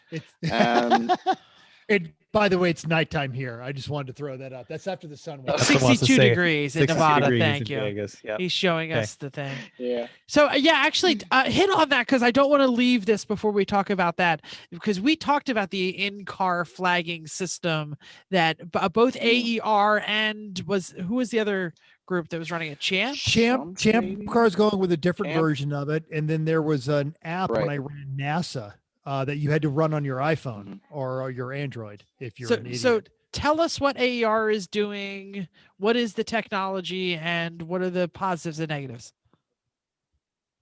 So for those that miss yellow flags, first turn, second turn, NJMP, the one off to the left. Look, there are people that are laser focused. Laser focused. Yeah, those guys have, take them outside and shoot them. It is an in-car. It uses geospatial, like radio recognition. So as a car enters a given flag zone, even though it could be on the other side of the hill, it's the while the corner worker is waving that color flag, they push a yellow button. That yellow button does the signal. The signal is to the car. It is part of AER's requirements to now use this type of system as a requirement and in safety for their racing series. So there's a couple of companies in the space. You can mention Champ is running one. If you guys know, AER does bring the technology and the check-ins and the car process and the RFID stuff. tags right on your helmet. Yeah, just a different level of technology to grassroots motorsports, and I find that fascinating. It's really nice to be able to take my 10, 11, 12 years of racing experience and now still experience a racetrack, but on the other side of the wall. And during pandemics, it's great to be outside, so it's kind of win-win-win. I'll go to an AR event and then sort of slide into a park after that, and then take my time getting home the following weekend. So it's working for me right now. Yeah, too bad they had Sounds to like a cancel plan. the Barber event, right? They just canceled Barber. Charlotte. Sorry. Yep. Yeah, they just didn't have the car counts. John was very forthcoming with that fact. It still is a small business for people, and you don't want to. And as a racer, it's like a track day. If there's no competition in your class, I can go to a track day for 1/3 the cost versus paying a lot of money to go race wheel to wheel racing, and you're not going to do that without a minimal car count. So it's very transparent and very. They did a smart move. Reschedule that though for August. They sent that announcement out. Yeah, I'm pretty excited. I think we're sharing it. And then the 14-hour Duro that they did at the end at NJMP, like people like finishing under lights. It's just, if you haven't done it, it's kind of cool to kind of wrap up in the evening time and add the whole light spectrum to the, car setup. Awesome. I'm down. So last plug, where can we find out more about the travels of Giant Gentleman Dave? We mentioned the Insta handle. It is Caddy Wrecker, correct? Yep. Correct. All one word, Caddy and then Wrecker, both on the Insta as well as the Facebook. Got it. And No I haven't have a TikTok YouTube yet? channel with like one. No, YouTube I think has one follower. like, oh, it's just another place where you just to stick stuff. But yeah, perhaps looking to build that out as well. But yeah, mostly Instagram and Facebook with Caddy Ricker. Awesome. We're gonna move on to on the spot. I have been on the spot. I feel like I've been talking all episode because I've kind of been running the questions for Whoa. Dave. Go on, Dave. Didn't you have something for Jeff? Well, hey Jeff, one hen, 2 ducks. oh my God, One hen, 2 ducks, 3 squawking, 4 porpoises, 5 limerick oysters, 6 pairs of Donnell bear tweezers, 7,000 Macedonians in full battle array, 8 bronze monkeys from the ancient evil Egyptian crypts of Egypt, 9 sympathetic, diabetic, apathetic old men on roller skates with a marked propensity towards procrastination and slur, 10 demoniacal, diabolical denizens of the deep, all coming around the corner of the Meridian Way. Did I get it? Yeah, I'm you impressed. taught that to I don't me. know what that. I don't know what that was. But That was awesome. that 30 is years ago. that is a Boy Scout song that is- I remembered Yes. when I was 19, but did not remember when I was 48. And I was struggling while I was sitting here going, Somehow. line. Yeah. I know Desians in the Deep is So I've coming got- soon. All coming around the corner of the Meridian Way. Yes. I I can got a still lot do of Flea thanks to Fly. you, Jeff. Forget that one. But as a young, impressionable 11-year-old, meeting older boys like you, 17, 18, 19, 8, 9, 10 year spread that are cool, that drive international scouts, I remember Tom Klein, pick Wait, up that and was drop cool? offs. That was cool, was Chrissy. awesome. Remember how- Kidding. You're Remember 11 how years cool old. Jeff's- You're Remember like how cool Jeff's hair pre-pimples. was at that age? Oh, Jeff's I had a lot of Long hair. and- Long, Yeah. Long and and flowing, luscious yeah. locks. And was it She's always cool. 25 years later to hear your voice at Summit as you guys wrenched on the Wartburg, putting the Subi heads on or whatever with and to know that very distinctive voice, and to know that your father and then your uncle Bill, of whose funeral was 2-3 hour wait time, it just goes back a very long way. And I just want to say thank you to you and the Wakeman family. And I fully do believe and support the scouting program. It's a little weirder nowadays as a single male to want to support the idea, but you're doing right in supporting your son, carrying that to the next generation. And a lot of praise and thanks to the Wakeman family for sort of giving me a good grounded start from the beginning of all this all. Yeah, we didn't really go into that part of our history, but I met Dave when he was 11 and I was 16 or Yeah. 17. So in Boy Scouts. So I definitely did not. And I will need you to type out the words to that song so I could teach it to my son, because I sure as hell don't remember it. And I'll email you back the He words. doesn't that Flea have Fly. that kind of time. It's a really long I song. can type pretty quick. I'm already started on it. One hen, and 2 ducks. And 3 in 20 squawking years, geese. in 20, 30 years, Josh, if you're listening to this, remember this. He's not going to be Your listening. your dad was cool. I was cool at one point. Hey, Chris, ask Dave what his first race car was. Hey, Dave, what was your first race car? A 91 DSM Plymouth Laser. Nice. I had Yeah. nothing to do with that.